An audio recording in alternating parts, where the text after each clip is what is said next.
Buenas noches. Eh, Vamos entonces a comenzar esta sesión del colegio clínico. Este es el nivel 1 del colegio clínico. El colegio clínico está dividido por niveles. Un nivel primero que llamamos de introducción y un nivel 2 que se desarrolla en formas de jornadas.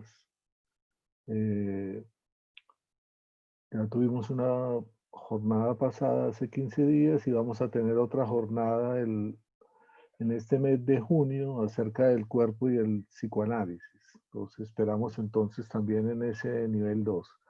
El nivel 1 tiene dos partes, todo este año lo vamos a dedicar a Freud y el próximo año ya vamos a pasar a Lacan. Este nivel 1A de Freud estamos entonces revisando principalmente los conceptos. En el segundo semestre pasaremos más a la clínica freudiana, a los casos, a la técnica. Ese es un poco lo que está planeado.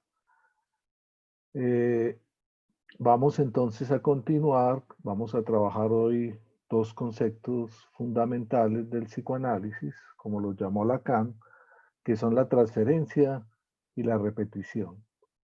Esteban va a abordar la transferencia y yo voy a abordar la repetición. Primero va a hablar Esteban, luego voy a hablar yo y al final entonces recogeremos las preguntas y comentarios que tengan lugar.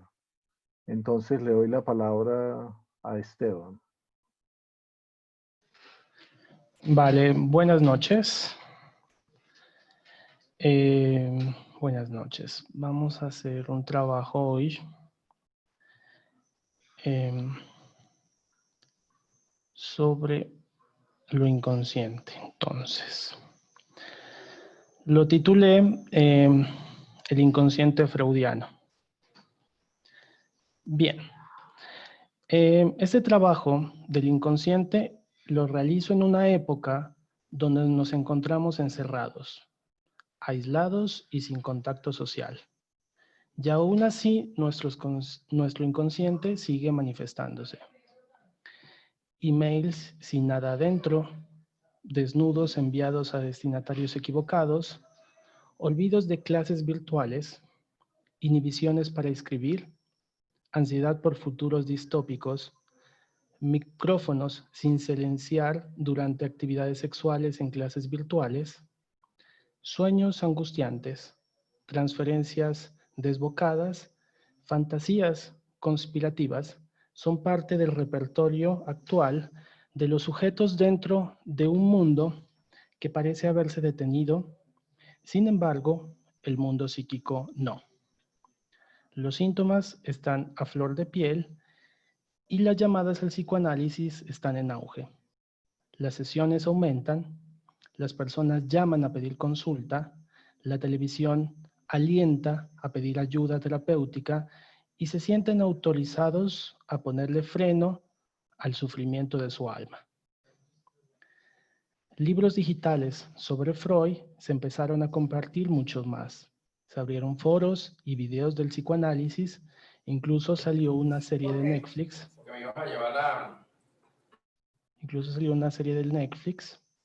Claro que no tiene mucho que ver con su creador, pero es interesante ver a un mundo que obligado a convivir consigo mismos, vuelve a preguntarse por Freud. Las preguntas inician a partir de cuestiones psíquicas, porque se ha perdido el beneplácito de tener una sociedad exigente del hacer sin cuestionar. Just do it, tal como lo dice la marca. Hoy la sociedad se desmorona y se dilata en fibras ópticas y en señales Wi-Fi, dejando al sujeto a merced de sus propios pensamientos.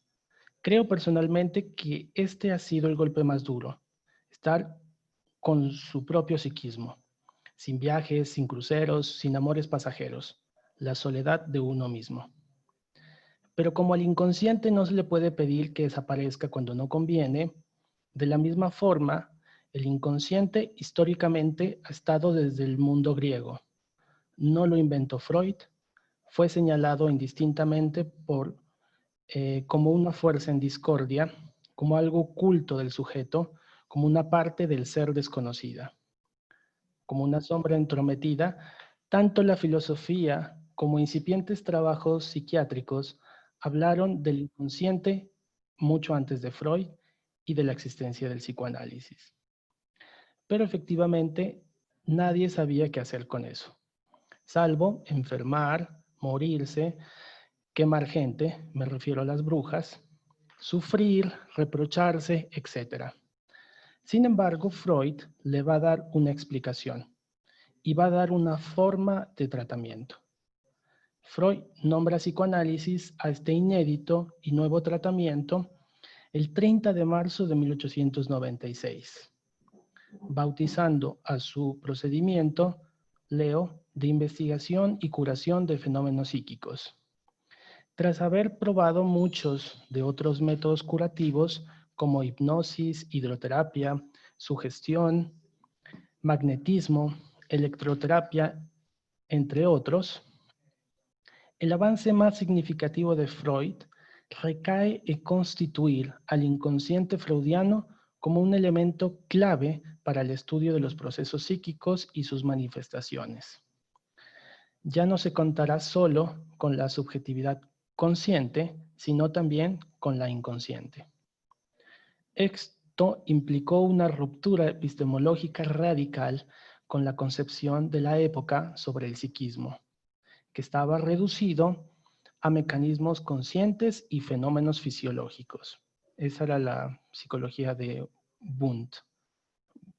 Y aportó una perspectiva completamente nueva a la concepción del ser humano. Aunque diversos autores ya hablaron de subconsciente y de inconsciente antes de Freud, fue él quien demostró el carácter estructurante de este, estableciendo como el núcleo que da origen a la vida psíquica del ser humano y como aquello que lo separa del mundo animal. Por eso Freud siempre mantuvo la idea de que su inconsciente estaba constituido por palabras.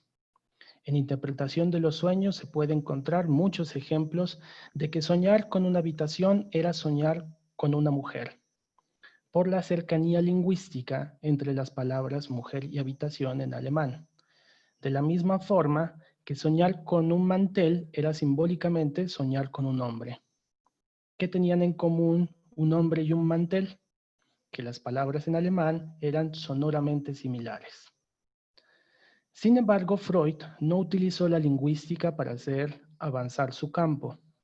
¿Lo tuvo a su disposición? Sí. A Ferdinand de Saussure, como quieran, le publicaron el curso de Lingüística General en 1916. ¿Le hubiera servido? Por supuesto. ¿Hubiera hecho avanzar el psicoanálisis como Lacan lo hizo al introducir los avances lingüísticos a su reflexión?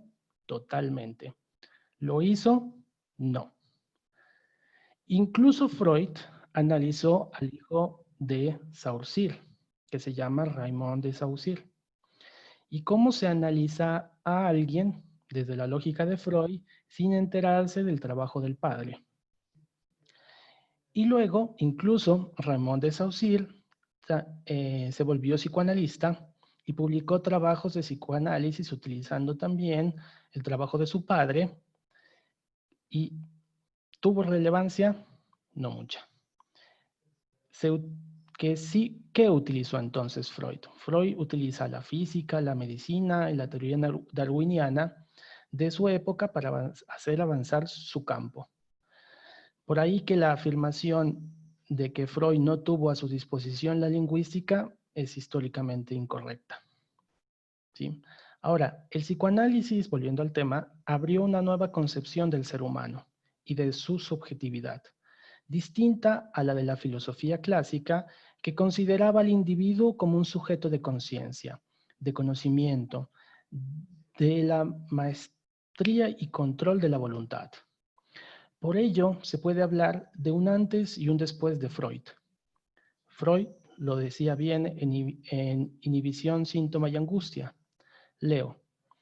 Bien sabemos cuán poca luz ha podido arrojar hasta ahora la ciencia sobre los enigmas de este mundo, pero todo el barullo de los filósofos no modificará un ápice ese estado de las cosas. Solo la paciente prosecución del trabajo que todo lo subordina a una sola exigencia, la certeza, puede producir poco a poco un cambio. Cuando el caminante canta en la oscuridad, desmiente su estado de angustia, mas no por ello ve más claro. Vuelvo al texto. Y es porque a partir de Freud el sujeto aparece como estructurantemente dividido, ya que una parte del funcionamiento psíquico está regida por los procesos inconscientes que lo determinan aunque éste no lo sepa. En ellos se encuentran las claves de la identidad y también del malestar.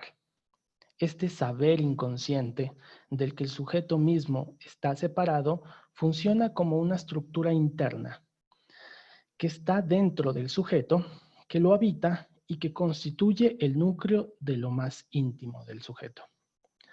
Freud, en las dos propuestas del sistema psíquico, tanto primera tópica freudiana, el iceberg freudiano, como la segunda tópica, yo-yo y super-yo, siempre propone que el sistema psíquico tiene un origen a partir del inconsciente.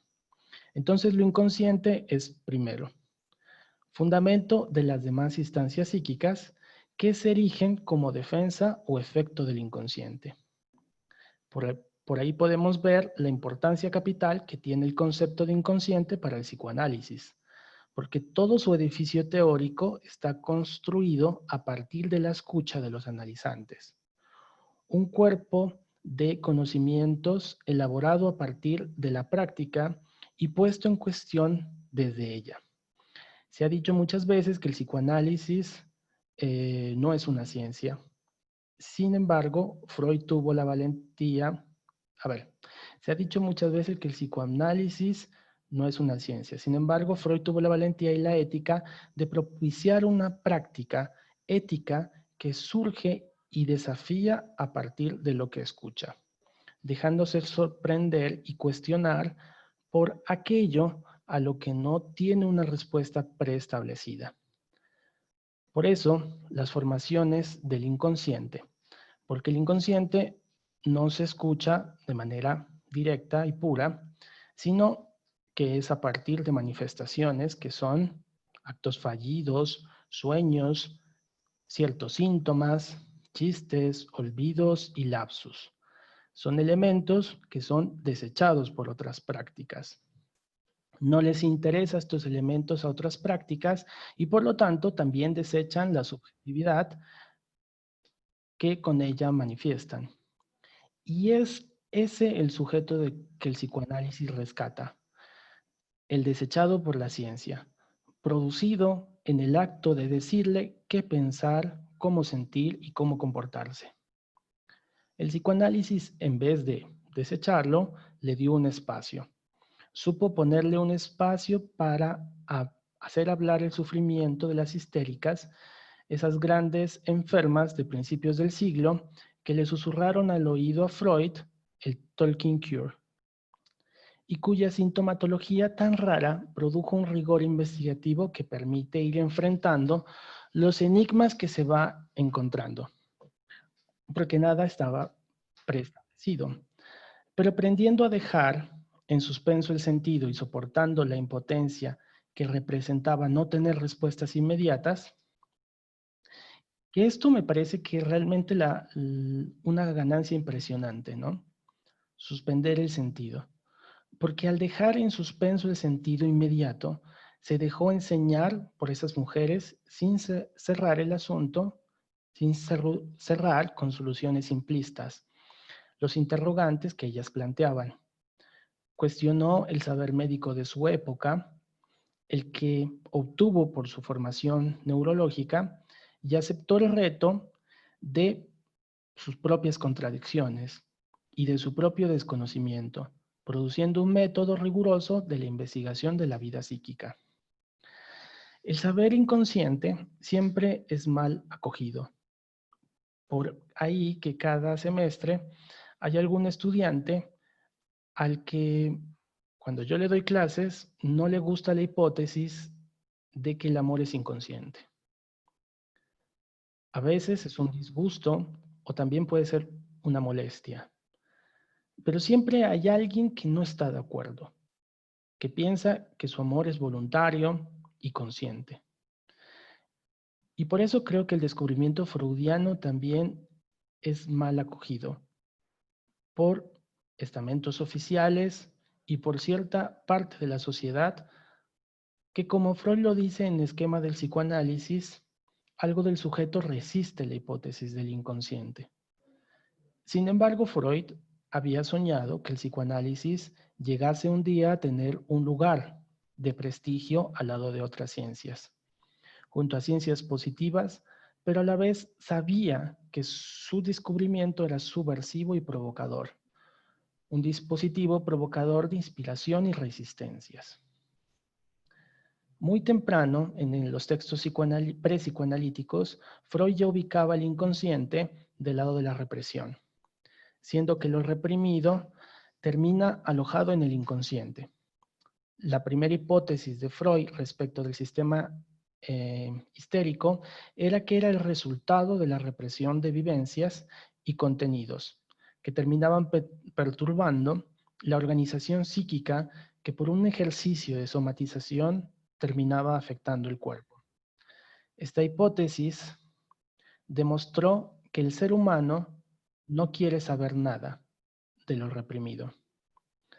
El mismo Freud constató que el progreso de la investigación de los fenómenos inconscientes siempre conlleva un encuentro con este saber inconsciente que comprometía al sujeto con su síntoma, con su goce, que Freud no denominaba goce, eso es Lacan, pero Freud denominaba a esto satisfacción secundaria de la enfermedad. Es la ganancia del síntoma, que llevó a una organización distinta respecto del síntoma. El sujeto podía experimentar en el síntoma algo que estaba sosteniendo la enfermedad y que era justo la razón del núcleo del síntoma. Por eso el psicoanálisis ya no actuaba como otras terapéuticas que buscaban aniquilar el síntoma, sino que lo utiliza para desarrollar una investigación, como una ventana para la subjetividad del sujeto, del cual resulta un sujeto más enterados sobre su goce y más mortal. Por eso el invento freudiano resulta una herida considerable a la humanidad. La primera la hizo Copérnico, cuando dijo que la Tierra no era el centro del universo. La segunda fue Darwin, cuando dijo que el hombre desciende del mono. Y la tercera es cuando Freud enuncia que el yo ni siquiera es dueño de su propia casa. La voluntad no puede hacer nada contra el inconsciente. Incluso la voluntad juega en favor del inconsciente, como un 12º jugador que se dedica a hacer autogoles. Para los que no saben de fútbol, cada equipo tiene 11 jugadores. Pues espero que sí sepa. Es importante establecer que antes de Freud no hay un sistema psíquico, no hay un interior psíquico. Y Freud viene a innovar con la producción de un sistema dotado de una estructura organizada, que está regida por una serie de leyes y mecanismos específicos que conectan al sistema psíquico y que es necesario investigar para descubrir el funcionamiento. De ahí que el proyecto de psicología para neurólogos sea un avance importantísimo, porque es un puente entre el aparato psíquico y el conjunto de nervios y neuronas y de los impulsos nerviosos que se habían descubierto. Por eso es importante observar el planteamiento de que el núcleo de lo psíquico es el inconsciente y que en su origen está la represión primordial de ciertos deseos incestuosos relacionados a una aspiración de satisfacción sin límite y a la que se hace una renuncia. Esta renuncia estará en el núcleo central del inconsciente y que supondrá una pérdida fundamental, algo irreparable para el psiquismo y que efectúa un cambio estructural en la producción psíquica, como las olas que se dibujan en un estanque calmo que inicia a partir de que una roca atraviesa la superficie del agua.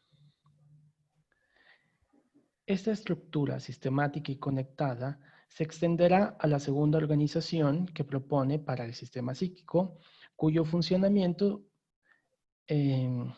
establece una relación entre el mundo interno y el mundo exterior. Recorrido que se da entre tres instancias: yo, ello y superyo. Fue una manera de representar lo irrepresentable que, sin embargo, se manifiesta de distintas maneras en el conflicto psíquico. Y entonces, ¿dónde está lo inconsciente en la segunda tópica? Bien, el inconsciente en la primera tópica era solo una instancia psíquica. Y en la segunda tópica está dentro de todo el aparato psíquico. No solo será el reservorio de las pulsiones en la segunda tópica, sino que está en las tres instancias. De ahí que fundamentalmente hay algo del yo que será inconsciente. Esto será un avance, porque el yo no será una unidad armónica y autónoma, sino una parte del inconsciente. Es una instancia que intenta mediar entre las exigencias del superyo, que representa la interiorización de las prohibiciones paternas, eso es el superyo, interiorización de las prohibiciones paternas, y el ello, que es el polo pulsional que busca la descarga y satisfacción inmediata. A partir de la segunda estructura, se fundamenta la posibilidad de definir distintos mecanismos inconscientes que lidian con el conflicto psíquico entre las instancias. La represión, la renegación y la forclusión, que vienen a explicar el distinto modo de funcionamiento y la estructura de neurosis, perversión y psicosis. De ahí que se encuentra la posibilidad de incluir la renegación y la forclusión como elementos del inconsciente, que estarían actuando como mecanismos de una forma de pensamiento inconsciente respecto de los contenidos intolerables para el sujeto, y que el sistema psíquico busca tramitar de acuerdo al mecanismo antes mencionado, o sea, renegación, forclusión y represión. Por eso, los síntomas neuróticos son fruto de exigencias contrarias o de sentimientos contradictorios inconscientes entre las distintas instancias. Para el psicoanálisis, el conflicto es constitutivo del ser humano y no es algo patológico en sí. Por eso en psicoanálisis es difícil establecer una clara frontera entre lo normal y lo patológico.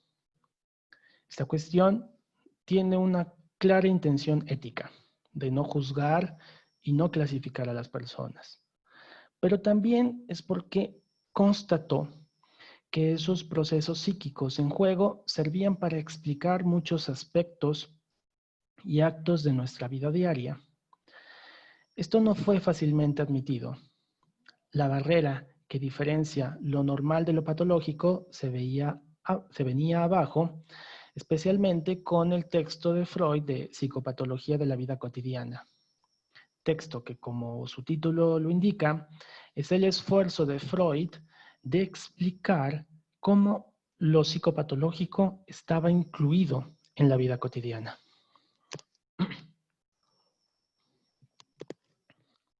Es decir, con lo mismo que se hace chistes, se hacen sueños y se inventan poemas, también se enferma. En efecto, el psicoanálisis descubrió que el ser humano puede gozar de aquello de lo que sufre, debido a que lo que puede hacer sufrir al yo puede resultar insatisfactorio para otra instancia. Esto resulta muy difícil de asumir Y solo a través de un análisis puede esa persona vislumbrar esa paradoja, que es clave para entender por qué es tan difícil cambiar ciertas posiciones en la vida o salirse de ciertas situaciones. A partir de la escucha de sus pacientes, Freud descubrió que los síntomas neuróticos son una solución de compromiso entre las distintas instancias psíquicas de una persona y también con la realidad exterior. No hay que desestimar el valor del síntoma como un mal menor, que expresa en su extraño lenguaje un conflicto y encierra la verdad del inconsciente de ese sujeto. Por eso los síntomas neuróticos son una forma de expresión de un conflicto psíquico inconsciente. Y por lo tanto, escuchándolos y no eliminándolos de entrada, se puede establecer la manera de localizar las trampas donde quedó capturada la persona y por consecuencia ofrece la posibilidad de transformarlos.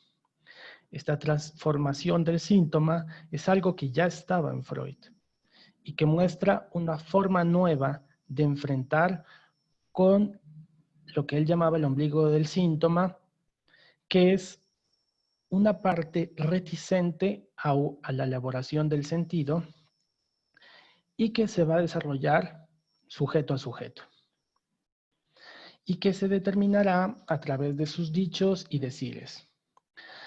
Por eso el psicoanálisis es una cura a través de la palabra,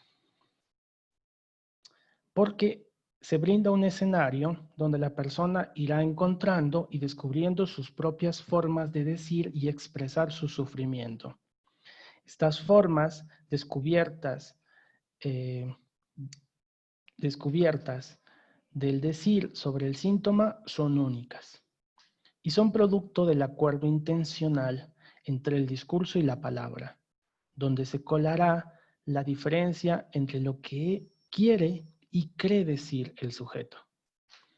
De ahí que si bien hay cosas que están escritas, muy bien escritas, cómo se leen es un ejercicio que se puede y se debe hacer. En la sociedad actual circula una cierta literatura que empuja al ser humano a creer que puede y debe colmarse y tenerlo todo. De esta manera se le hace difícil soportar la más mínima frustración propia de la vida. Se tiende a anular con cosas esta brecha del ser, que el psicoanálisis conoce esta brecha como deseo. Y con ello, tapar la falla constitutiva del ser humano. Pero los síntomas, testarudos, desconocidos e irresueltos, reaparecen para recordarnos que somos seres de deseo, que por hablar perdimos la posibilidad de una satisfacción total.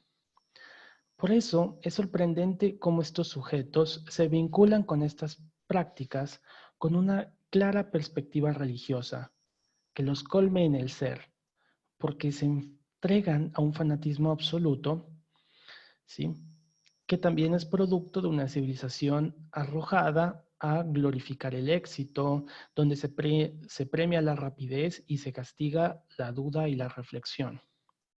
Y en este escenario es donde el psicoanálisis hace una propuesta: escuchar lo inconsciente y trabajar el sujeto que lo padece. ¿Sí? Es escuchar el inconsciente y trabajar el sujeto que lo padece, sin buscar resultados rápidos, sin obligar al fanatismo, sin poner a los sujetos a competir. Es evidente que llevará tiempo esta transformación en profundidad de una persona, pero también sabe acoger la urgencia. No la urgencia social o la institucional, sino la urgencia de un sujeto al que se le ofrece hablar. Hablar de lo que nunca había dicho y que siempre había sabido, que es reencontrarse con lo que había pensado y que tal vez no se atrevía a admitir, con aquello del pasado que todavía tiene incidencias en su presente. Y que se va a descubrir a medida de que habla el analizante, porque a través de la palabra se van abriendo caminos y se va dando lugar a ciertas perspectivas que le ayudarán a comprender que las soluciones rápidas no siempre son las mejores. Es preferible una solución fundamental y esas no se consiguen, se construyen. Bueno, eso es lo que les tengo para compartir hoy.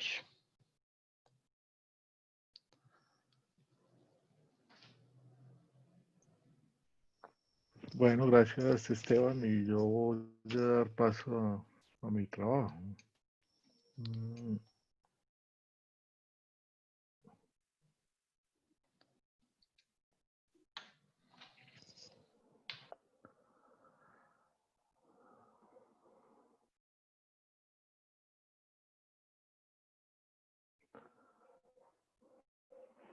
Bueno, yo les voy a hablar entonces sobre la repetición en Freud.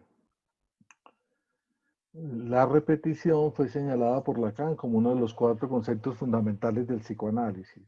De no haber sido por este resultado explícito de su retorno a Freud, tal vez nunca nos hubiéramos enterado de su existencia como concepto.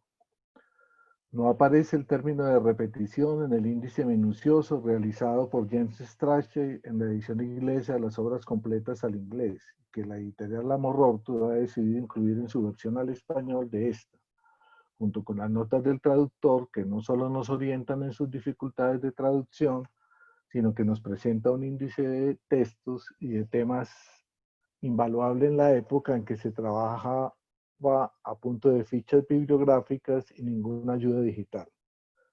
Uno puede concluir que para Strachey, eminente analizante de Freud y analista de la International Psychoanalytic Association, IPA, la palabra repetición era utilizada siempre en el sentido corriente del término. De los otros 3 conceptos fundamentales, inconsciente, transferencia y pulsión, sí encontramos el rastro en el índice de las obras completas de Freud, así como podemos hacer un censo de trabajos producidos por la IPA, inconsciente y transferencia con toda claridad, y pulsión si tenemos en cuenta el trabajo de Lacan en diferenciar los términos instinto y pulsión, utilizados indiferentemente por los analistas postfreudianos, denominación irónica de Lacan para referirse a los analistas de la IPA. Un paréntesis. Lacan ha sido objeto de varios textos donde se lo adjetiva. Conocemos aquel de Bárbara Kazan, Jacques el sofista, por la relación de Lacan con los sofistas, su constante referencia y el uso de los sofismas de una manera bien particular. Y conocemos el texto de Paul Odi, Lacan ironista, también por su uso bien particular de la misma y su referencia a la tesis de Kierkegaard sobre la ironía. El uso de la ironía es constante en la obra de Lacan, lo que hace difícil precisar muchas veces que estamos frente a un Lacan, de acuerdo con las tesis que presenta con un autor o de un autor, o en radical desacuerdo. Uno podría creer que el término de postfreudianos es un buen término para recoger y agrupar y denominar los alumnos, de Freud, incluido el mismo.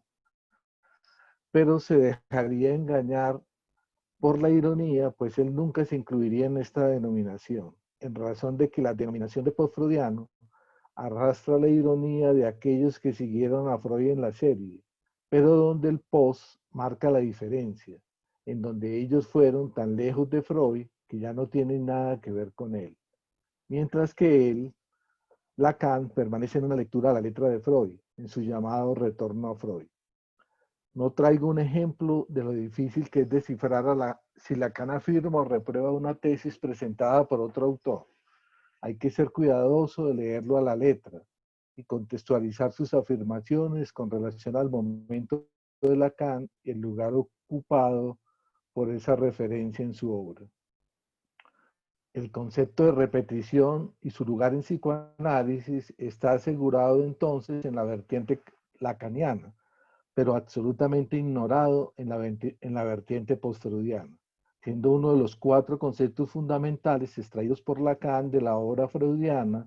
Uno entiende su lugar de pilar en la enseñanza de Lacan y la necesidad de estudiarlo y ver sus desarrollos. En este trabajo hay que realizar un acercamiento cuidadoso, Lacan es un autor que lo exige.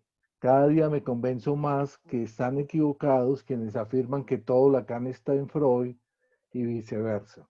Es innegable que Lacan partió de Freud. Su pesquisa y lectura a la letra de la obra de Freud le permitió un primer acercamiento a los conceptos y nociones, sea por el trabajo explícito que Freud desarrolló acerca de los mismos, sea porque él, Lacan, logró capturar elementos que el mismo Freud no pronunció, sino que son una estricta deducción, que raya con la genialidad de este autor, con su manera de leer a la letra, con su continuo trabajo de apoyarse en otros saberes que le permiten avanzar en la captación de la estructura de funcionamiento del ser humano. Indudablemente entonces, no sin Freud, pero sus desarrollos son continuos y esta es otra característica de su enseñanza.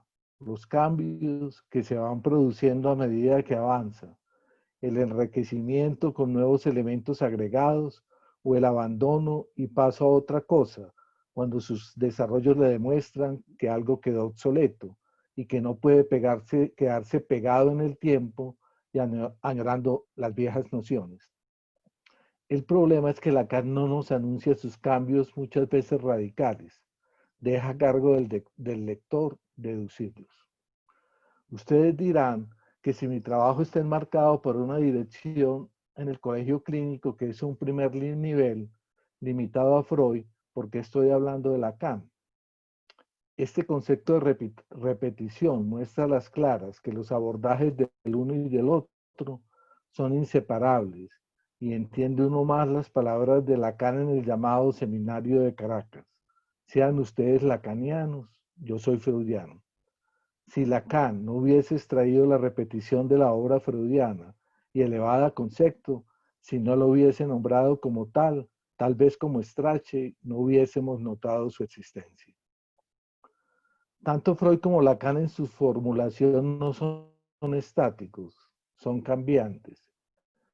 Miremos cómo nos presenta Freud sus desarrollos. Esto es tomado del texto Pueden los legos ejercer el psicoanálisis, donde ante un juez imaginario, él da explicaciones y tiene que precisar mucho lo de los conceptos y nociones para explicar un poco por qué no sería necesario que alguien fuera médico para ejercer el psicoanálisis. Entonces mire cómo le presenta a ese juez imaginario. De esta teoría se desprende fácilmente lo que queremos obtener del enfermo y el modo que lo logramos. Se la presentaré dogmáticamente, como si fuera un edificio doctrinal acabado, pero no crea que nació así de golpe, como si fuera un sistema filosófico. La hemos desarrollado muy poco a poco, luchando largo tiempo para conseguir cada pieza, y la modificamos de continuo en estrecho contacto con la observación, hasta que por último cobró una forma en que parece servirnos para nuestros fines. Hace algunos años habría debido revestir esta doctrina con nuevas expresiones. Desde luego, no puedo garantizar que su actual forma de expresión será la definitiva. Usted sabe que la ciencia no es ninguna revelación. Carece, aunque sus comienzos ya estén muy atrás, de los caracteres de precisión, inmutabilidad e infalibilidad, tan ansiados por el pensamiento humano. Pero así como es todo lo que podemos tener. Vemos el realismo un poco de Freud en esto. Es claro que el psicoanálisis es una praxis en la que se impone ir contra lo que Lacan llamó rechazo del concepto. Es donde se impone pensar lo que hacemos en psicoanálisis y cómo la experiencia va nutriendo y modificando los conceptos. Los cambios que va sufriendo su concepción lacaniana es fruto de sus desarrollos teóricos, pero también de lo que va encontrando en su propia práctica, sin necesidad de recurrir a una mostración de esta, pues ese asunto de la presentación de casos o viñetas no fue asunto para la transmisión de la clínica. Mi tesis de lectura de la repetición en Freud no es entonces sin Lacan. El concepto de repetición fue extraído en ese trabajo de retorno a Freud, en los 10 años de seminario que antecedieron a este seminario 11, los 4 conceptos fundamentales del psicoanálisis. No obstante, Es importante señalar que en el seminario 11 Lacan da un salto y sobre todo no hacerle equivalente a la noción de inconsciente estructurado como un lenguaje de aquella de repetición. Logra concretar su conceptualización sobre la repetición.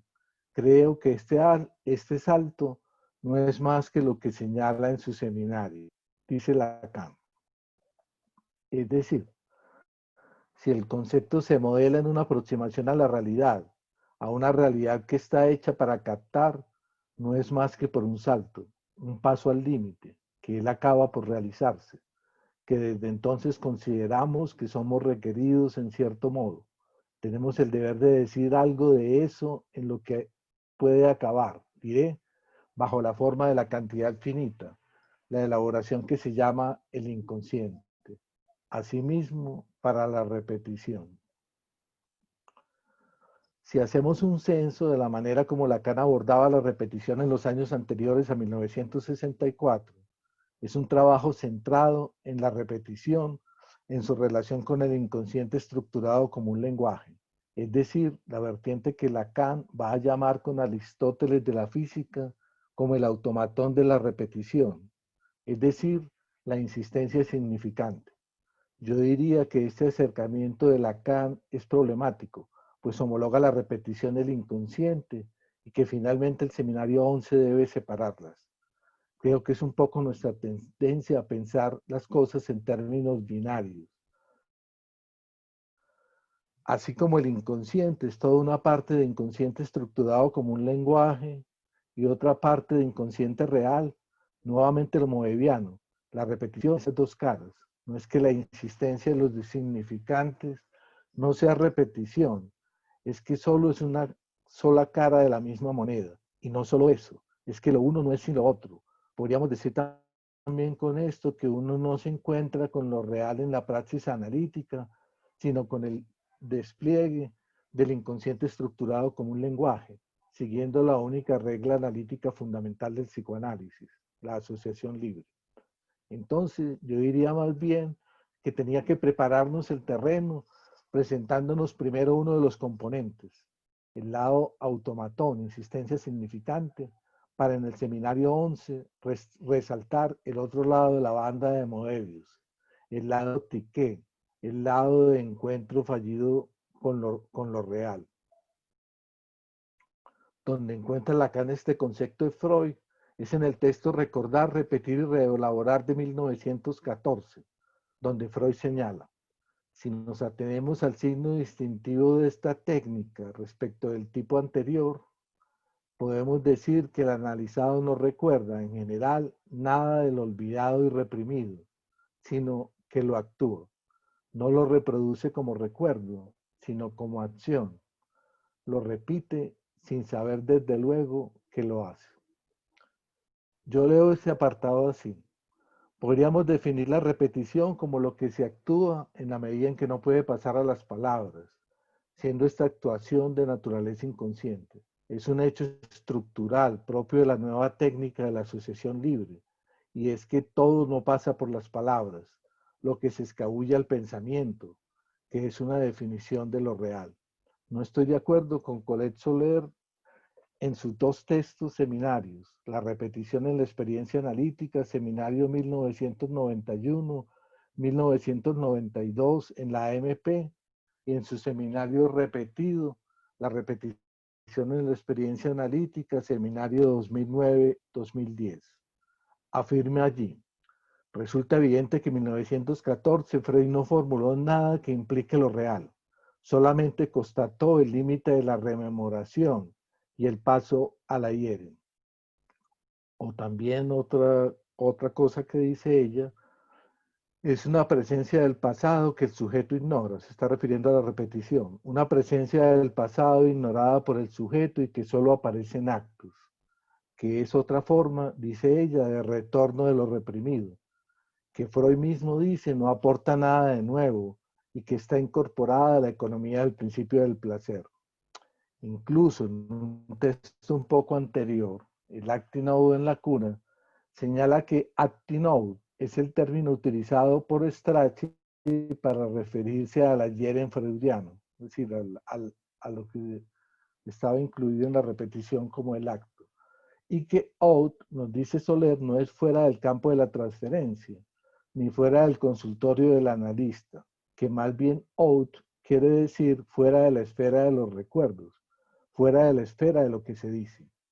Nos dice que ese ayer es mucho más amplio porque corresponde a un modo de transferencia-resistencia, en el que lo reprimido no retorna ya en el pensamiento, sino retorna en acción, en el hacer, en el actuar. En este texto, Colette dice, la idea de Freud es que el fin del análisis es traer la representación al pensamiento a través de la asociación libre, las mociones pulsionales. Él se da cuenta en este texto de que hay una vía que no es la del pensamiento, y es lo que él llama ayeren. Las mociones pulsionales se imponen allí de cierto modo, sin pasar sobre el verbo. Este elemento real y actual cortocircuita el pasado y el recuerdo. Freud ve allí una resistencia, un obstáculo al imperativo de decir. Es una alternativa para el analizante, o bien piensa o bien actúa su inconsciente. Y en este mismo texto tiene una concepción de la repetición y de lo pulsional, lo quise traer porque algunos lacanianos lo siguen pensando así, y porque Colette Soler, luego de sus trabajos del inconsciente reinventado y sus últimos trabajos, ya no lo piensa así. Es un ejemplo de que hay que ser cuidadoso con las situaciones, porque Colette, tanto como Lacan y Freud, tienen concepciones que son fechadas y que son transformadas por sus últimos desarrollos, y la mayor parte de las veces los autores no advierten de sus correcciones, sino que es necesario deducirlas. Dice entonces Colette, refiriéndose a la relación inconsciente, de repetición.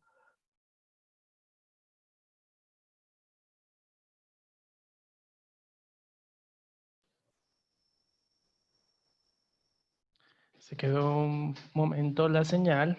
Esperemos un instante para que vuelva. Ricardo.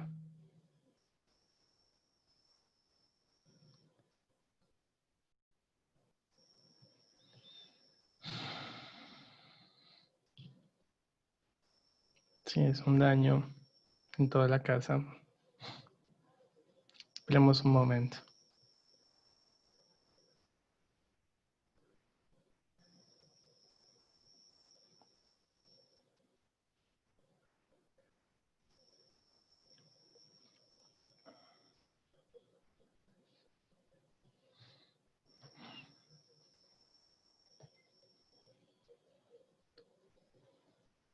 Amparito, ¿por ahí está usted? Amparito. Amparo Ortiz, por acá está. ¿Puede abrir el micrófono?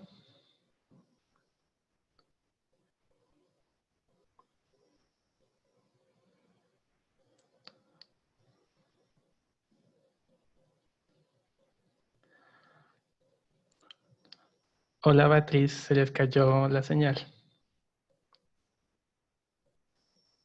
Tiene que abrir el micrófono. Sí, pareciera, pero yo estoy aquí. Sí, pero esperemos que Ricardo vuelva.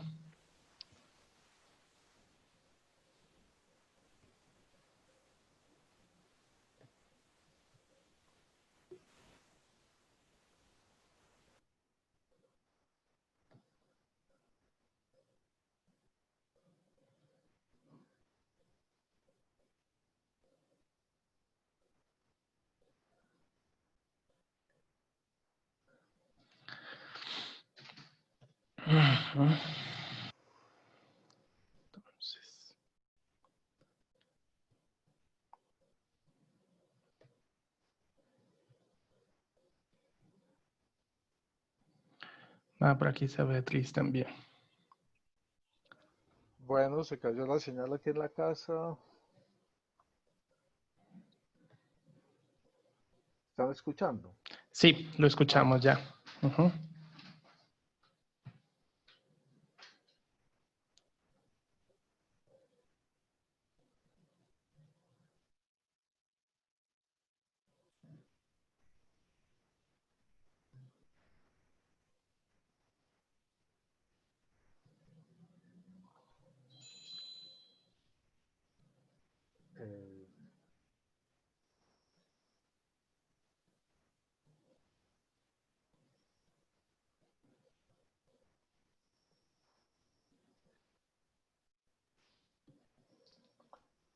Bueno, ya estoy intentando volver a...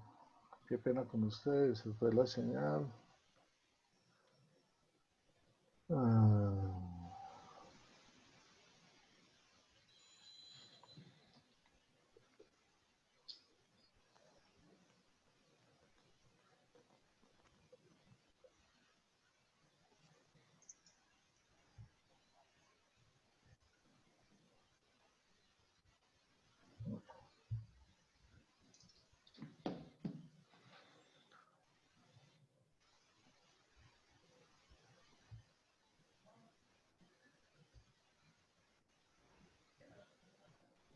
¿en qué parte iba Esteban? Usted iba en la parte donde estaba terminando el asunto con Colette Soler, un poco antes del párrafo anterior.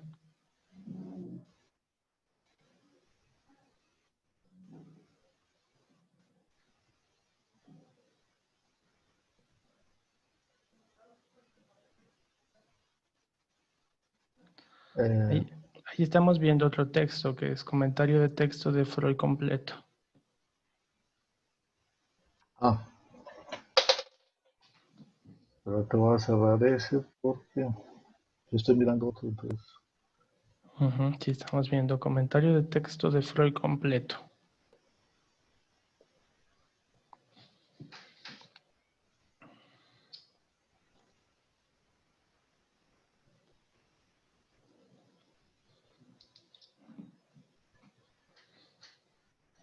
Ah,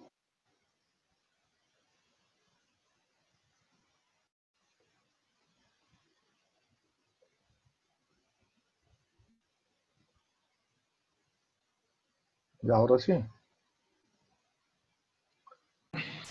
Colegio clínico nivel 1, sí, repetición en Freud. Entonces dices que iba Sí, y en este texto tiene la concepción de repetición de lo pulsional. acá.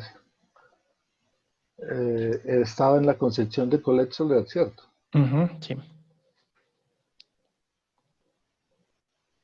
Eh, entonces, en esta puesta en acto de la realidad sexual del inconsciente, que pertenece al registro freudiano de la pulsión y del objeto, podemos reconocer el ayer en freudiano. Podemos reconocer el ayer en freudiano. Señalo para empezar que no cabe duda de que la dimensión de la reconstitución del pasado depende del sujeto supuesto al saber. Reconstituir una historia es encontrar la sucesión de las identificaciones del sujeto, S1, S1, S1, y en cada etapa la verdad que allí se anuda. En cuanto al ayer, hay que decir que en la medida en que es legible y legible como repetición, no deja de participar él también del mismo registro del sujeto, supuesto al saber, o sea, el descifrado significante. Ahora bien, esto no es del caso, según Lacan, de la transferencia puesta en acto de la realidad del inconsciente, que no es repetición y no depende del descifrado. Es una transferencia actual o más bien sin referencia al pasado, al presente y al futuro, que participa del fuera del tiempo de la pulsión y de eso que Freud designa como su empuje constante, digamos, su aspecto de goce. Dijo que era importante traer este texto porque algunos siguen pensando esta concepción de la repetición, que Freud en 1914 situaba la repetición del lado del principio del placer y de las otras formaciones del inconsciente como otra manera de retornar lo reprimido, e incluso que siendo lo que se pone en juego en la repetición, está íntimamente ligada con la pulsión y que la pulsión también estaría ligada al inconsciente estructurado como un lenguaje. Creo que toda esta confusión obedece al manejo sesgado que producen los binarios y su necesidad de decir qué es lo uno y lo otro, cuando los tres conceptos fundamentales del psicoanálisis están íntimamente ligados y cada uno de ellos tiene relación con el sujeto del inconsciente y lo real. Si Lacan dice en el seminario 11, lo real en este texto, siendo lo que tiene necesidad en su tiempo de mi parte, la formulaba que, por cierto, no es contradicha por la historia del pensamiento de los hombres, que es siempre, que es lo que siempre vuelve al mismo lugar donde el sujeto en tanto que tal cogita. El sujeto en tanto tal, res cogitante, no la encuentra. Toda la historia del descubrimiento freudiano de la repetición como función en el pensamiento de Freud explica este motivo de estructura y no se define sino al puntualizar así la relación. Entonces, las relaciones de lo real con la repetición están desde 1914. Más bien Lacan nos advierte en este texto, estoy refiriendo al seminario 11. La repetición aparece primero bajo una forma que no es clara, que no es obvia, que no va a permitirnos inmediatamente sentar un precedente. Es una reproducción, es una presentificación en acto. Y he aquí por qué lo he puesto en acto, con gran signo de interrogación, en la parte de abajo de la pizarra, abajo en la pizarra de lo que había escrito Lacan, para indicar, y que no está en la versión oficial, para indicar que mientras hablemos de las relaciones de la repetición con lo real, el acto estará siempre en nuestro horizonte. Entonces, en la pizarra, el inconsciente, la repetición, el sujeto, lo real, y ese signo de interrogación que para Lacan quiere decir el acto. Y deduzco de aquí que el texto de recordar, repetir y reelaborar es un texto sobre el acto analítico, y sobre un acto analítico orientado por lo real, y del cual Lacan en su seminario 11 saca conclusiones importantísimas, pues partiendo de este texto va más allá en lo que tiene que ver con el lugar de la transferencia, la pulsión y el mismo inconsciente, con los esbozos de inconsciente real presentados en este seminario. Este mismo cuadro, o lo mismo que había escrito en la pizarra, lo había utilizado también en la segunda lección para afirmar. Las dos pequeñas flechas que ven indicadas en la pizarra después del inconsciente y la repetición en el tablero indican no lo que está al otro lado de la línea, sino el punto de interrogación que sigue. Es decir, que la concepción que nos hacemos del concepto implica que esté siempre hecho de una aproximación que no deja de estar relacionada con la que nos impone como forma, el cálculo infinitesimal. Es decir, si el concepto se modela en una aproximación a la realidad, a una realidad que está hecha para captar, no es más que por un salto, un paso al límite, que él acaba por realizarse, que desde entonces consideramos que somos requeridos en cierto modo. Tenemos el deber de decir algo de eso en lo que puede acabar, diré bajo la forma de cantidad finita, la elaboración que se llama el inconsciente, asimismo para la repetición. Freud en su texto de 1914 da un salto, un paso al límite, una creación del concepto de repetición y principalmente en relación con el sujeto, lo real y el acto analítico. Igualmente, ¿cuál es el salto de Lacan en 1964 en su seminario 11? Un gran salto es haber identificado el salto de Freud en 1914 y haber extraído sus consecuencias que están plasmadas en las dos lecciones del seminario 11, dedicadas a la repetición. También en el examen que emprende de las relaciones entre repetición y transferencia y su importancia para el acto analítico, tal como reafirmará en la lección 4 del seminario 15 del acto analítico del 6 de diciembre de 1967, cuando dice: interpretación y transferencia están implicadas en el acto por el cual el analista da a ese hacer su apoyo y su autorización. Está hecho para eso. Es después de todo dar algún peso a la presencia del acto mismo si el analista no hace nada. Entonces esta repartición de hacer y del acto es esencial para el estatuto del acto mismo. Igualmente, la relación de la repetición con lo pulsional, también deducidos del texto de 1914, pues allí esa relación es central, pero relación llevada más allá, en tanto que el empuje a la pulsión es pensado como efecto del lenguaje que implica al otro. Volvamos a la pregunta: ¿cuál fue el salto de Lacan en su seminario de 1964 para decirnos? Comenzando la lección de la repetición, nos dice: lo que tengo que decirles ahora es tan nuevo, en admiración, aunque desde luego esto también apuntalado desde el comienzo de lo que articulé sobre el significante, que creo deber desde hoy, poniendo todas mis cartas sobre la mesa, decirles cómo entiendo situar para ustedes esta función de la repetición. En la tercera sesión del seminario nos va a adelantar en relación con una pregunta sobre el tiempo lógico, como dos nociones de la física,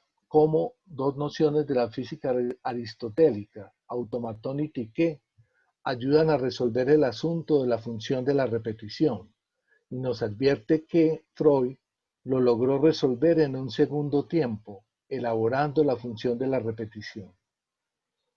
Veremos más adelante cómo podemos nosotros formularla remitiéndonos a la física de Aristóteles.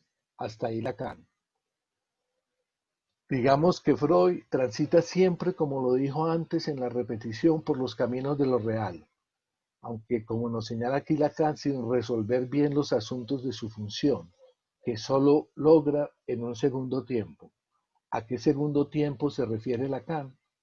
Se refiere al texto de Freud Más allá del principio del placer, que es de 1920, de donde Lacan logra extraer la función de la repetición, que no va a ser otra que la de encuentro fallido, que es la tesis de Lacan, de la cual van a partir sus desarrollos posteriores de la repetición como cifrado de goce y su relación con el inconsciente real, que son los desarrollos que emprenderá luego de 1964, cuando también emprende el afinamiento de lo que Colette Soler extraerá como el inconsciente real. Varios de ustedes conocen mi lectura a la letra del texto Recortar, Repetir y Reelaborar. No los voy a cansar repitiendo mis conclusiones. A los que no lo conocen se anexará al archivo carpeta de la grabación. Ya adelanté antes sus tesis principales. Volvamos a Lacan del seminario 11. Lo que tengo que decirles ahora es tan nuevo, aunque desde luego esto también apuntalado desde el comienzo de lo que articulé sobre el significante, que creo deber desde hoy, poniendo todas mis cartas sobre la mesa, decirles cómo entiendo situar para ustedes esta función de la repetición. Nos señala que todo está apuntalado desde el comienzo de lo que articulé sobre el significante, es decir, que más que un error, era un paso necesario esa homogeneización de la repetición y del inconsciente, pero le parece necesario poner las cartas sobre la mesa para situar la función de la repetición. Situarla es lo que hace en este seminario, señalar lo que no es y al mismo tiempo establecer los confines de la repetición con los otros tres conceptos fundamentales. Tengan claro que estoy señalando que entre los conceptos fundamentales es un error acercarnos con una lógica binaria. Es necesario una lógica de los confines, esa que Lacan nos enseña a trasegar con su lógica del no todo. Colette Soler, en su seminario repetido, nos dice que el destino de la repetición es complejo, porque todo el mundo cree que es la repetición. Y por eso este concepto nos dice permanece en un estado más problemático por ser el más incomprendido de los cuatro conceptos fundamentales.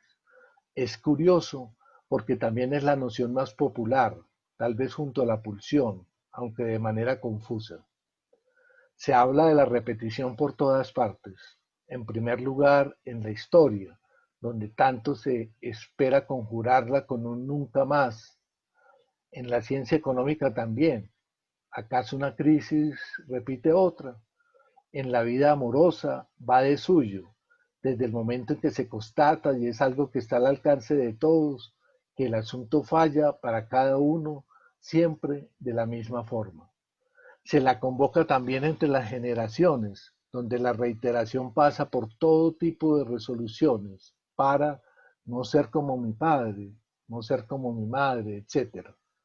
En síntesis, y Freud lo había notado, la noción es percibida vagamente fuera del análisis bajo el modo de eso que los hombres llaman el destino. Es al precio de una distorsión, evidentemente. y Lacan hizo muchos esfuerzos para reducir esa distorsión e introducir un corte con las concepciones clásicas, así como la rememoración analítica. Erinmengun no es la reminiscencia de Platón, la repetición no es el eterno retorno de Nietzsche, ni tampoco la reiteración de lo mismo, es decir, reproducir. En el psicoanálisis, sigue Colette, en el psicoanálisis mismo a menudo se hace un uso muy laxo del término repetición. Escuchamos a sujetos que enuncian, yo repito. Eso designa un es siempre lo mismo, lo que indica que se piensa a la repetición como una reiteración de lo mismo. Es una ilusión espontánea. Pero desde entonces ha existido una gran dificultad para distinguirla de la insistencia de los significantes, del deseo indestructible, de la constancia de las reivindicaciones pulsionales o de la fijeza del fantasma, o incluso de la inercia del síntoma. Lacan en el seminario 11 comienza todo un trabajo de diferenciación de lo que no es repetición, para finalmente lanzar su tesis de que la repetición es un encuentro fallido, que le dará todo un trabajo que desplegar. El desarrollo de la noción de rasgo unario, inicialmente ligada a la identificación. Clara Mesa abordará este tema más adelante, el de la identificación. Pero rasgo unario sacado de la identificación y llevado o ligado a la experiencia de satisfacción y todo lo que logra extraer Lacan del texto de Freud más allá del principio del placer, es decir, las relaciones entre repetición y goce, y finalmente la deducción de la repetición como cifrado de goce en el momento del desarrollo del inconsciente real. Por ello, en el seminario repetido de Colette Soler va a centrarse en esos segundos desarrollos de Lacan de la repetición, hechos al mismo tiempo que se desarrollan las hipótesis del inconsciente real. Les recomiendo su lectura y su comparación con su primer seminario, que muestra cómo entender una nueva concepción remueve de una manera importante el edificio teórico. Bueno, eso era lo que tenía para presentarles. Muchas gracias. Vamos entonces a dar paso a las preguntas. Hoy los moderadores de Zoom estamos de ponentes y nos faltó el tercer moderador que tuvo problemas para llegar. Entonces somos Los mismos. los mismos. Y yo soy el representante de la comisión del colegio clínico, entonces todo se concentró hoy en dos personas. Sí, señor. Bueno, entonces para sus preguntas, comentarios, les recuerdo un poco las posibilidades que tienen, que es en principio en participantes. Dan clic y ahí hay una manita azul que ustedes pueden, con la que ustedes pueden solicitar la palabra. En celulares sale como raise hand o levantar la mano. También pueden escribir en el chat pidiendo la mano, o Arnulfo también puede levantar la mano. Así yo los estoy viendo en la pantalla, entonces también pueden pedir así la palabra. Listo, entonces iniciemos con Arnulfo. Puede abrir su micrófono, está cerrado. Eso, muy bien. Buenas noches. Mira, Ricardo, a ver si me podría ampliar el tema relacionado con la lógica de los confines en relación con la lógica del no todo. Gracias.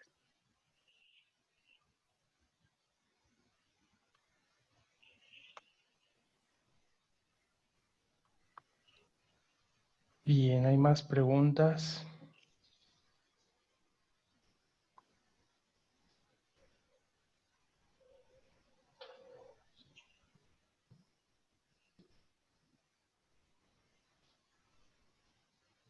Carolina, siga por favor. Puedes abrir tu micrófono, eso. Es que justo está pasando un avión.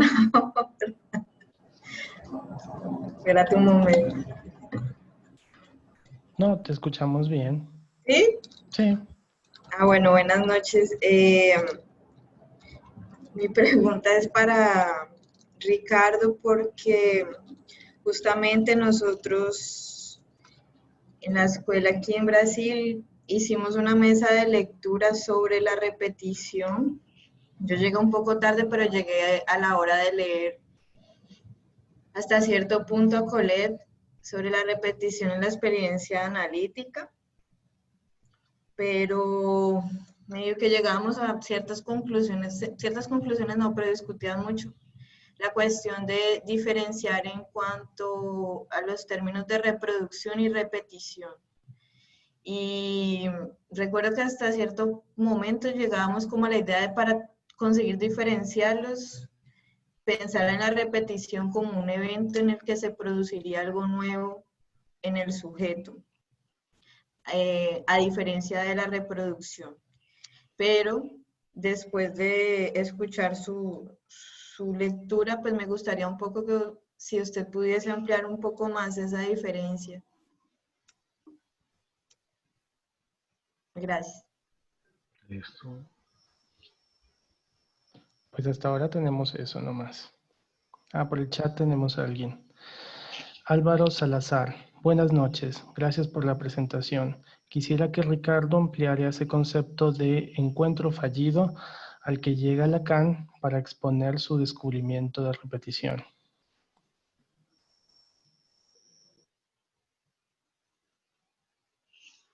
Bien.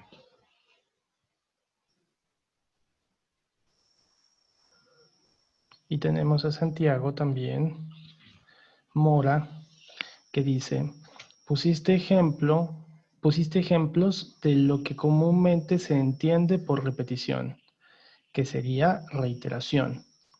¿Podría citar algún ejemplo o cita clínica? Gracias.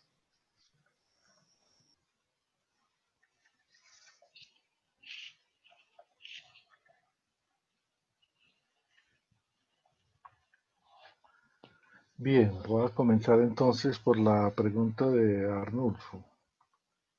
Básicamente entonces lo que yo presento es que es un problema pensar las cosas en términos de una lógica bipolar, de dos polos en la cual una excluye a la otra. Y en ese sentido, entonces uno podría decir que habría que diferenciar la noción de inconsciente a la noción de repetición, y que fue un error de Lacan haberlas homologado en toda la primera parte de su enseñanza, y que lo que tiene que hacer en el seminario 11 es tratar de separarlas. O igualmente que hay entonces que separarla, como señala Lacan, la noción de repetición de la noción de transferencia, y como si fuera una separación de alguna manera radical, de hacer entonces dos columnas, a un lado poner la repetición, al otro lado poner la transferencia, o en el caso igual del inconsciente. Cuando vemos que realmente no es así, que la estructura más de la repetición desde el punto de vista topológico es una de los cuatro conceptos fundamentales, es una estructura topológica de banda de Moebius, es decir, que donde hay un momento en que el inconsciente pasa a ser repetición, que la repetición pasa a ser transferencia, que la transferencia pasa a ser pulsión, y que realmente es una banda de Moebius donde la separación en cierta forma no está tan clara. Entonces, si no nos sirve esa separación radical entre una cosa y la otra, pues tenemos que emplear otro tipo de lógica, y esa lógica es una lógica más derivada. Entonces, incluso ustedes vieron que es curioso que en la referencia de Lacan, cuando se está refiriendo al salto conceptual, se está refiriendo también a la cuestión del cálculo infinitesimal. Y la cuestión entonces de que no es una cuestión de separación radical, sino que entre el 0 y el 1, Arnulfo, que maneja todo eso las matemáticas, sabe más, puede haber muchas divisiones, y que en todo ese tipo de divisiones realmente ya no es una cuestión de una separación radical, sino de unos confines, y que tiene que ver eso con otra lógica que es absolutamente distinta, y que de alguna manera es todo un trabajo que hace Lacan. ¿Dónde se puede encontrar eso de la lógica de los confines? básicamente está en el texto del Atolondra dicho y en el seminario 21, que es donde él trata de desarrollar, digamos así, esa cuestión de mirar esa época lógica de Lacan, del empleo de las fórmulas de la sexuación y esa lógica de la sexuación, eh, que de alguna manera es una lógica del no todo y que es una lógica muy distinta precisamente a eso, de que macho y hembra no se pueden dividir categóricamente, ni es una cuestión de separación radical. Carolina, sí, no, realmente yo no, en esa parte eh, de lo que dices que tú miraste con Colette Soler el asunto de una diferenciación que hace Lacan, que es una diferenciación absolutamente clara, que es la diferenciación de que precisamente en la repetición no se trata de una reproducción, no se trata de una insistencia, digamos, de lo mismo que sería el término de reproducción, porque reproducción sería otra cosa. Ahí en esa parte yo no difiero de Colette porque es una lectura a la letra de esa parte del seminario 11, donde Lacan toma distintos términos en alemán, reproduciere, wiederholen, Wittelsbach, tres, cuatro términos que él trata de aproximarse para decir que él, debe de alguna manera hacerse una diferenciación. Y para concluir un poco lo que presenté de Colette Soler, donde hacía como un barrido ya con unos términos más cercanos, pues es lo mismo que presenta Lacan acercándose a cada uno de esos términos. Y que puede ser, digamos así, interesante. Inclusive hasta esa parte de la reproducción, creo que me va a servir en un trabajo en lo que estamos haciendo de la emergencia de lo real, donde yo me pregunto si de alguna manera la presencia, digamos así, del cuerpo del paciente no se nos convirtió tal vez en un hábito y que el coronavirus más bien nos introdujo la pregunta de qué lugar ocupaba el cuerpo en la experiencia analítica. Y de alguna manera ahí podría estar lo de reproducción. ¿Por qué? Voy a leer un poco con el que trae reproducción, es muy cortico. Dice, la reproducción es una dimensión muy presente en la clínica y más generalmente en la vida, pero eso es lo opuesto a la repetición. ¿Qué podría ser sino reiteración? Se puede enumerar muchas experiencias que se reproducen, niños, maridos, trabajos, amantes, etc. En psicoanálisis tenemos la reproducción de los enunciados. Yo digo siempre lo mismo, cuántas veces lo dije. Y luego está la reproducción de las huellas simbólicas o imaginarias tomadas en préstamos a otros y que son constituyentes del yo ideal o del ideal del yo. También tenemos la reproducción cotidiana de los gestos, de los que el trabajo en línea de montaje ofrece una buena imagen. La reproducción de las conductas, de las reacciones, de los pensamientos. Habría que hablar aquí de los hábitos, etos, no ética, sino etos. En griego, hábito y ética son homófonos y sin embargo son más bien antinómicos. Retomo aquí una distinción presentada en la página 126 de televisión. Lo que se reproduce son los hábitos. Su función está a nivel de la gestión de los cuerpos. Ellos cautivan y catalizan la libido en sus vías estables, siempre las mismas que fabrican un fondo de inercias libidinales. Por otra parte, se constata que con el tiempo y la edad los individuos están cada vez más cautivos de esas inercias. Esos hábitos están programados por los discursos y resultan muy presentes en toda institución, comenzando por la institución familiar, por la economía de la casa, como dice Lacan en la página 126 de televisión. Estos son, a decir verdad, inercias cultivadas que tienen una función positiva, puesto que son constituyentes de los lazos sociales. Vean el debate actual sobre la identidad nacional. Una identidad nacional tanto como una individual. No está constituida solamente por convicciones políticas, religiosas, etcétera, sino que comporta siempre toda una gestualidad. Y es un hecho que la mayoría de las instituciones políticas cultivan rituales y conmemoraciones que apuntan a homogeneizar las conmociones subjetivas. Nosotros venimos de una serie de conmemoraciones durante el mes de noviembre del 2009, caída del muro de Berlín, guerra del 14. No discuto aquí su utilidad, su oportunidad o su valor, sino que los invito solamente a medir la suma de pensamientos oscuros y sobre todo los subrepticios que implica la menor conmemoración. Por eso la reproducción es uno de los mayores problemas insuficientemente percibidos de las instituciones analíticas. ¿Por qué? El hábito, si es regulador de conductas, si se impone contra el choque de las singularidades, también mata el pensamiento. Es lo que llamaría el pensamiento impuesto, corporalmente asimilado y puesto en acto. Freud había captado correctamente todo esto en Psicología de las Masas y Análisis del Yo, texto precursor de los desastres del siglo pasado y desgraciadamente sigue siendo hoy para el psicoanálisis de una actualidad indudable, ya que de sus asociaciones se emplea metódicamente en hacer masa y se vanagloria con eso de la medida del éxito. Que si hubiera llegado a eso es grave, es lo más inquietante para el psicoanálisis. Bien, etcétera. Sigue más cosas, les recomiendo la lectura, ese es el capítulo 2.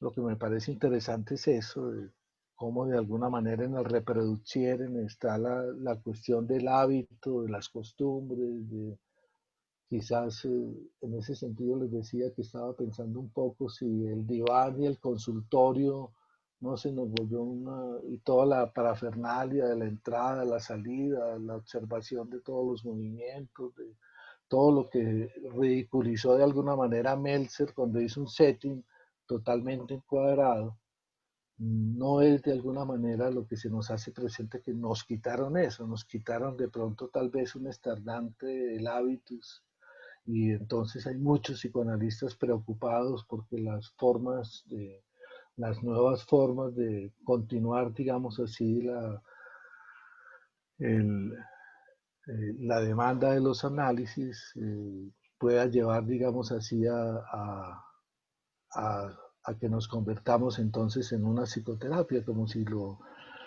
si toda esa parafernalia del setting psicoanalítico fuera realmente lo que constituyera un psicoanálisis y no tratar de mirar más bien las nociones que son fundamentales, que sería qué es el cuerpo del psicoanálisis, qué entendemos por mirada, por voz, por objeto A, etcétera, para realmente mirar si realmente se comete un pecado y un sacrilegio al hacer la atención en este momento por otros medios. La última pregunta se señalaba que qué ejemplos había del encuentro fallido al que llega Lacan. Mira, te recomiendo, no lo traje acá, me centré más en el texto. Hay dos textos de Freud donde trata la repetición. Es el texto de recordar, repetir y reelaborar. Donde yo quise un poco resaltar es que ahí ya está lo real. Que realmente lo que faltaba es lo que dice Lacan, más bien tratar de aclarar cuál era la función de la repetición, que eso no era, Freud todavía no encontraba muy bien cómo establecer cuál era la función de la repetición, y que realmente tardó 6 años en encontrar la respuesta a cuál sería la función de la repetición, y cómo la encuentra. En ese texto de Más allá del principio del placer, Freud tiene los ejemplos. ¿Qué ejemplos tiene? Sí, el ejemplo más patético es la señora que no acaba de enterrar al marido y inmediatamente se casa y nuevamente tiene que volver a enterrarla. Y tiene otros ejemplos de repetición en el mismo texto. ¿Qué ejemplo de repetición emplea Lacan en el seminario 11? Y es muy bonito mirar ese por qué Lacan toma ese ejemplo, y ese ejemplo es un texto tomado de un sueño que trae Freud, un sueño que trae Freud de uno de sus pacientes, y es el sueño de padre no ves que ardo, donde de alguna manera implica toda esa cuestión de la repetición, del acontecimiento, etcétera, que es un trabajo, digamos así, importante. Entonces, yo te respondería un poco eso. Ahí encuentras las bases, unas bases clínicas de las cuales se basaron tanto Freud como Lacan para extraer de ahí digamos así, lo que sería la función de la repetición. Y para encontrar de alguna manera que, en esos casos, encontrar primero la noción de más allá del principio del placer, es decir, la noción misma del goce. Y en ese sentido es que Lacan va a poder extraer eso de encuentro fallido y con todo el trabajo que anteriormente había desarrollado Lacan, principalmente mirando eso, lo que es la experiencia de satisfacción, los 3 tiempos de la experiencia de satisfacción, lo que es necesario para que la repetición se produzca, pero igualmente que una frase, digamos así, totalmente contradictoria de Lacan que dice que la repetición solo se produce una sola vez, en el cual, ¿qué es lo que indica? Que lo que se produce siempre una sola vez es precisamente ese objeto que llamaba Freud, ese objeto perdido para siempre. Objeto perdido para siempre, que es lo que siempre se trata de reencontrar y donde siempre es fallido, es decir, nunca se va a encontrar y que más bien es la naturaleza del deseo humano, perseguir de alguna forma ese deseo y que en ese sentido sería esa expresión del encuentro fallido. ¿Y el cual parte qué? Parte eso, de lo que les decía, de esa nueva dimensión que toma Lacan de tratar de mirar cómo la repetición es un cifrado de gozo. ¿Y de qué manera entonces va a tratar de correlacionar lo que tiene que ver con el automatón, que es la insistencia de la cadena significante, con esa otra parte que sería la relación de la repetición con el objeto A y básicamente con lo que sería el cifrado de goce y de alguna manera todo lo que implicaría eso y quizás esto puede parecer muy teórico, pero realmente ustedes lo pueden ver en el seminario de Colette Soler, el seminario repetido, eso no tiene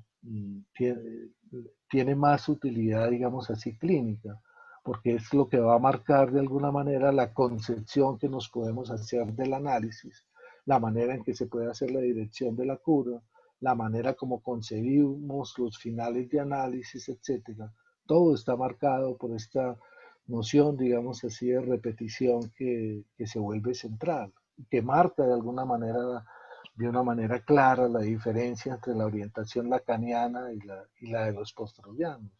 Y uno entendiera claramente ahí por qué ese concepto que es de Lacan, que si no es por Lacan no sería un concepto fundamental, es tan importante para nosotros poder entender todos los desarrollos de Lacan y principalmente los de su última enseñanza.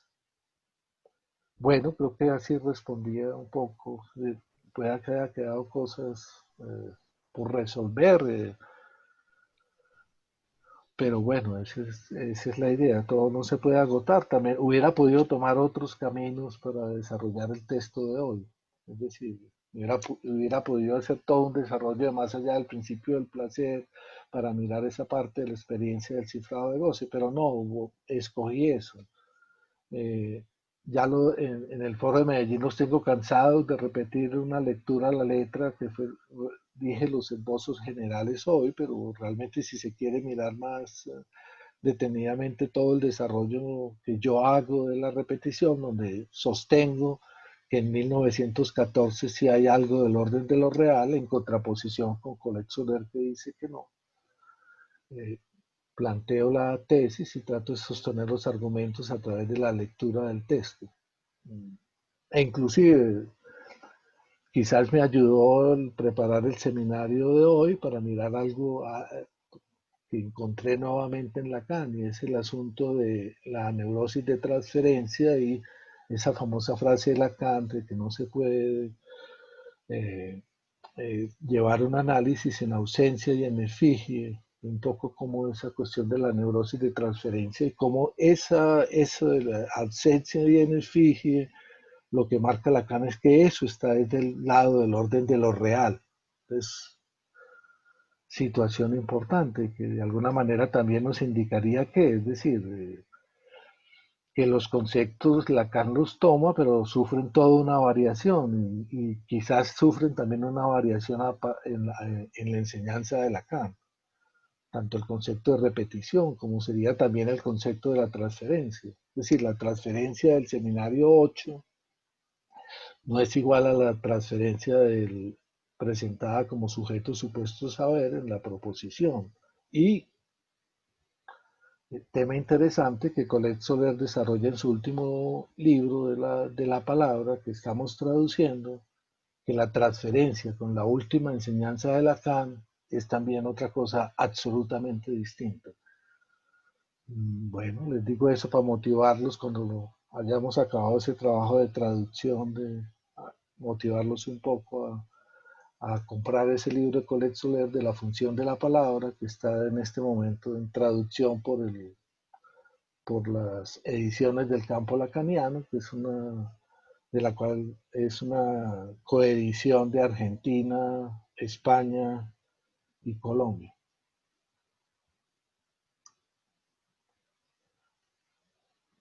Bueno, no. Bien, yo quisiera aprovechar unos minutos para mostrarles a los asistentes nuestra página web. Que la conozcan, es forolacanmed.com. Esta es una página propia de este foro. Por acá tenemos una lista de los libros disponibles. Y en esta parte del blog del foro vamos a estar publicando nuestros trabajos, los trabajos que vamos presentando. Y aquí tenemos los trabajos pertenecientes a la jornada, todo el trabajo que se hizo sobre emergencia de un sujeto, efectos en el sujeto. Emergencia de un real, efectos en el sujeto. Y bueno, acá van a encontrar más información para los que no conocían nuestra página. Bien, Ricardo.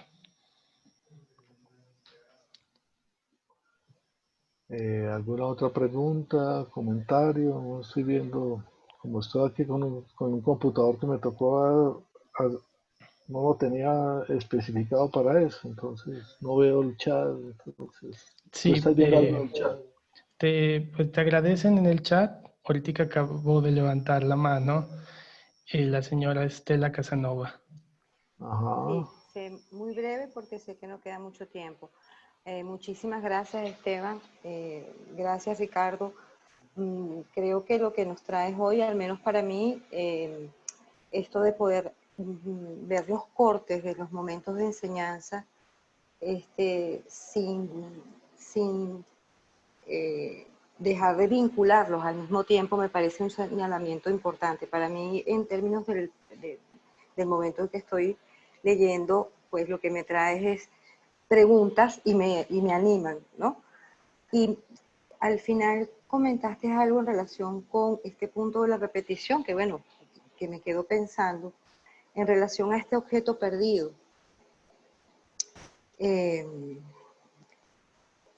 Y me preguntaba si esta repetición, en términos de lo que sería el inconsciente real, no se puede considerar como no sé si es ese resto que es lo que queda del sujeto, porque no es por la vía de la identificación, o sea, es otra cosa lo que viene a plantear en este momento de su enseñanza Lacan, porque no es del rasgunario. El otro día, en uno de los seminarios, Beatriz me decía que yo estaba preguntando la pregunta del millón, porque no es del rasgunario de ese rasgo de la identificación, es de otra cosa, pero que al mismo tiempo obviamente tiene que ver con el objeto. Y me quedo ahí, ¿no? Sí. Sí, un poco lo que te podría adelantar es que el rasgonario ya tiene que ver más bien con esa satisfacción primera, que sería la experiencia ya del rasgonario del hombre de las cavernas, que empieza a hacer palitos, de los animales que va cazando, y cómo es en cierta forma esa rasgonario como letra, como despegado de cualquier significación, y más un rasgonario que tiene que ver con los S1, que, Por cierto, si vieron que en el texto del Acting Out de Colette Soler ponía los S1 como en ese momento como si fueran de la significantes que los ponía del lado del rasguñario, es Ajá, decir, mira, y mirar cómo la gente va transformando sus ajá. concepciones. Eso yo Ujú. creo que es muy importante. La misma Colette de alguna manera nos enseña eso, nos dice eh, que es muy importante hacer el seguimiento, digamos, de una noción, mirar cómo se va transformando y además, ¿qué es lo que lleva a transformar las cosas? ¿Por qué? Porque la única manera de uno entender que algo se transformó y pasó a otra cosa es con un estudio minucioso de qué es lo que pasa ahí. ¿Qué pasó en ese momento de Lacan que tuvo que hacer un cambio? Y de alguna forma es la única manera de que no es que nosotros tengamos que hacer una elección, que tengamos que decir con el padre o sin el padre. No, es que si uno ha hecho un estudio minucioso del padre, definitivamente, como lo repitió en Turquía el sábado pasado, el padre es una noción obsoleta, obsoleta en la sociedad y obsoleta en la enseñanza de Lacan. Y la única manera de poder entender eso no es elegir y decir, no, es que yo estoy con el padre, no estoy con el padre, no. Es entender todos los desarrollos de Lacan, es mirar cómo él se fue desprendiendo de esa noción, cómo él fue avanzando en sus desarrollos, qué lo llevó a hacer ese tipo. Y pienso que lo mismo con la repetición. ¿Por qué primero la vinculó con la identidad y posteriormente con la satisfacción primaria? Y bien, todo hay que mirar y hacer. ¿Y por qué después entonces le mete la lógica? ¿Y por qué daría esa situación? O lo mismo, por qué nunca empleó el término de estructura clínica? ¿Y por qué al final dice que eso de las estructuras clínicas es algo heredado de la psiquiatría? Y digo, pero ¿cómo así si él emplea al comienzo las cosas? Y él no nos anuncia, él hace las cosas, la cara hace las cosas y es uno el que tiene que sacar las deducciones y que tiene que llegar a renunciar.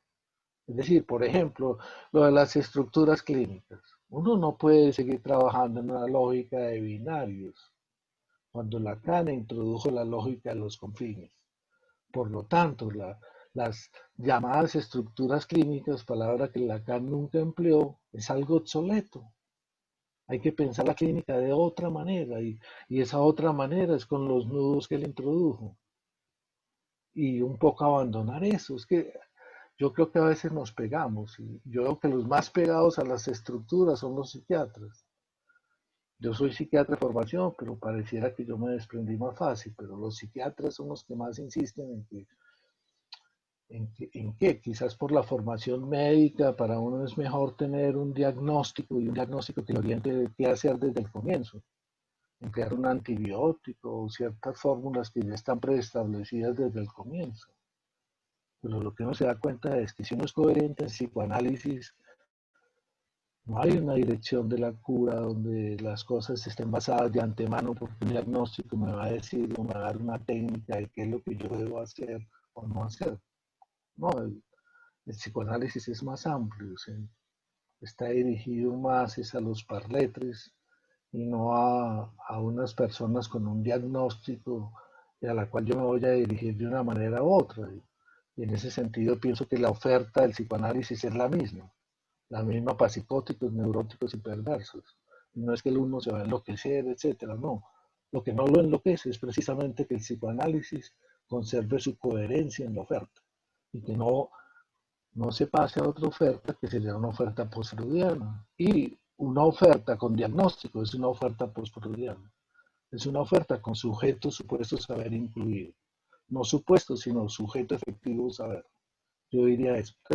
Uno tiene que estar un poco abierto de pronto a mover las cosas. Quizás esa frase que encontré en Freud es muy interesante. Es decir, lo que pide el pensamiento humano es que las cosas sean rígidas, que no cambien. Es decir, pide la reproducción.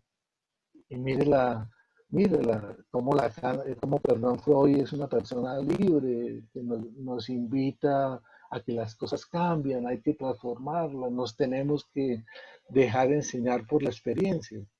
Y en ese sentido es que, por ejemplo, en relación al coronavirus, yo digo eso. es como una experiencia de laboratorio la que vivimos los psicoanalistas. Nos quitaron una variable, la variable cuerpo que siempre estaba presente. Nos la retiraron a la fuerza. ¿Por qué no aprovechamos para hacer una investigación en base a eso? Mirar qué pasó, qué fue lo que primero, qué fue lo que perdimos, qué era lo que había ahí y por qué tan preciado para algunos. O indudablemente preguntarse qué es eso de la presencia del cuerpo y qué entendemos por cuerpo y qué realmente es, qué es lo específico de del psicoanálisis. Si lo específico del psicoanálisis es un diván, un consultorio, una sala de espera o realmente hay que ir a buscar las bases y fundamentos de lo que es el psicoanálisis en otro lugar. Bueno, creo que Y ya por casi el son las chat, 10. Ricardo, por el chat te agradecen mucho y te dicen que con las respuestas que ha dado que quedan satisfechos. Bueno, al trabajo y a las lecturas, esa es mi invitación y los esperamos entonces a la próxima sección del Colegio Clínico y a las otras actividades del foro. Muy invitados para la jornada del Colegio Clínico del segundo nivel, que va a ser entonces el 20 de junio de 9 a 1 de la tarde sobre el tema del cuerpo en psicoanálisis. Ya está circulando la información, seguramente ya les comenzó a llegar a los correos electrónicos esa información, entonces los estaríamos esperando. Y muchas gracias por su presencia. A mí me repiten que diga que de todas partes de Latinoamérica está la gente conectada, Brasil, México. El otro día que alguien le dio por mencionar, se le olvidó Bolivia, está Chile, es decir, de muchas partes. Realmente agradecemos que la gente se haya movilizado este llamado del foro y bueno, bienvenida a la pandemia porque nos ha hecho establecer nuevos lazos a través del psicoanálisis, unirnos, digamos así, precisamente a eso que nos señaló Freud, perdón, Lacan, de que hay que seguir pensando lo que nosotros hacemos, seguir pensando la teoría, que es un elemento muy importante, digamos así, para el desarrollo del psicoanálisis. Bueno, muchas gracias y los esperamos entonces para la próxima. Muchas gracias. Bueno, hasta luego. Hasta luego.